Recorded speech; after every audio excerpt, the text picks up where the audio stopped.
అతి పరిశుద్ధుడా స్తుతి నైవేద్యము నీకే అర్పించి కీర్తింతును.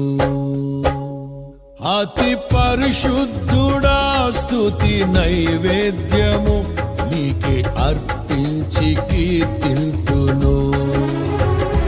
నీవు నా పక్షమై నన్ను దీవించగా, నీవు నా తోడువై నన్ను నడిపించగా, జీవించ